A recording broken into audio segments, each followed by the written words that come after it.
guys, this is Mark Roemke with Ninja Training TV, and we are going to break down some basics for you guys and kind of go intermediate with it too. So a lot of people who follow our channel are just starting out. They're not high-level Bujinkan people, and so I wanted to show you a few different ways that you can do an outside wrist turn, which we call Omote Gyaku.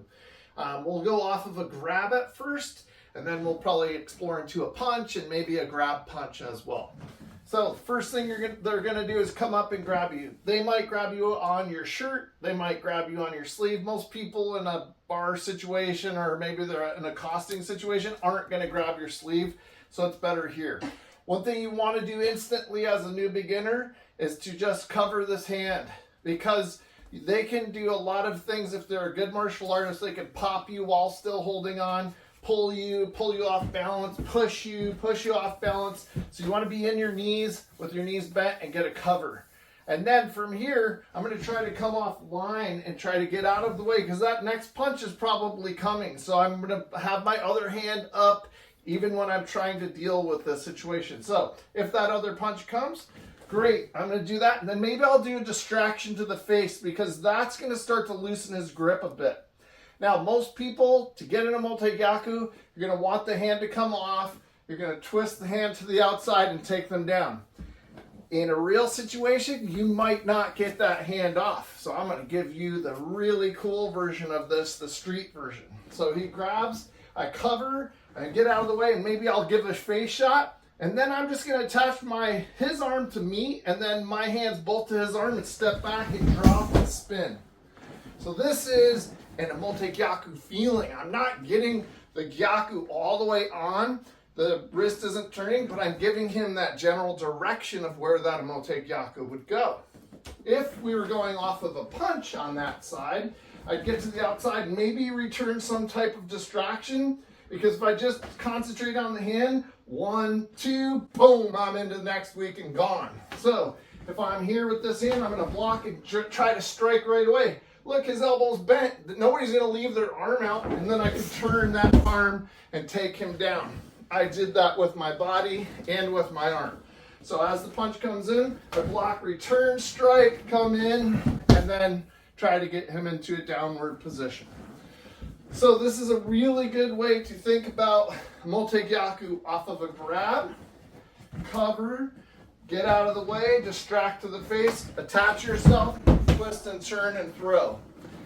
Off of a punch, come to the outside, return fire, grab the arm after you've hit, bring it up and over and out to the side and bring them down.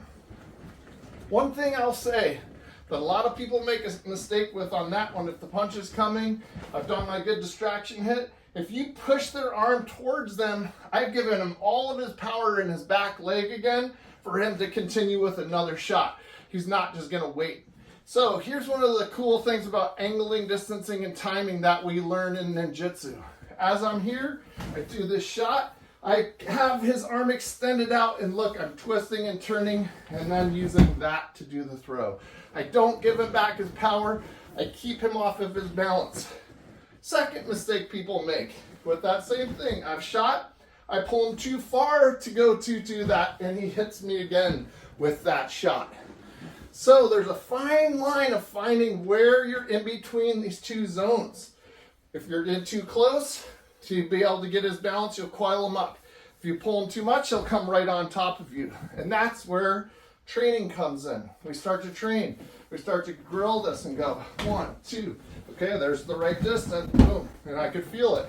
If I have a uke who's really good and gives me feedback, I might come here and I go here, and he might just tap me in the shoulder here like he just did. Or maybe he'll do a face push to show me like, oh, you don't have it right, you're on your heels. And that's when you learn by giving good feedback so that you can pressure test your things. So get the distance right, return fire, and then you'll learn how to use taijutsu and do endings and flip them over. Thank you, Kyle. So hopefully you beginner and intermediate people out there like these videos. We're going to start doing a little bit more of mixing it up. We do a lot of waza, I want to give you guys who are beginners really good stuff too. So if you have anything that you would like to see, please go ahead and write me. info@ninjatrainingtv.com. Send me a message. Say, hey, I'd really like it if you would show more Genseki Nage variations, or could you go off of a baseball bat swing?